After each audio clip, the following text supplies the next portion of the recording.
Je le craignais, je pensais que le dialogue entre les organisations syndicales et la préfecture de police permettrait d'aboutir à une solution acceptable par tous. Et visiblement, ça n'est pas le cas, mais je crois que c'est une volonté délibérée de durcir la position qui a été prise par le Premier ministre. Et je le dis clairement ce matin, la France a besoin de dialogue et de démocratie sociale, pas de briseurs de grève ou de manifestation. Et je pense que interdire ainsi une manifestation, donc porter atteinte à la liberté de manifester, qui est une liberté fondamentale, c'est sans précédent sous la Ve République pour des manifestations à l'initiative des grandes organisations syndicales. Donc c'est une faute historique et le Premier ministre prend une lourde responsabilité. Je connais parfaitement les contraintes du maintien de l'ordre dans Paris.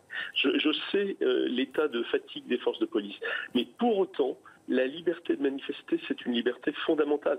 Et d'ailleurs, nous avons entendu depuis quelques minutes maintenant beaucoup de syndicats représentant les forces de police qui sont très clairs là-dessus. Bien sûr, ils sont, pour beaucoup d'entre eux, sous le coup de mois de présence dans Paris, la lutte contre le terrorisme d'abord, le hooliganisme ensuite, les casseurs et les provocateurs en marge des grands cortèges syndicaux, mais de là à porter atteinte à la liberté de manifester, franchement, c'est un pas qu'il ne fallait pas franchir.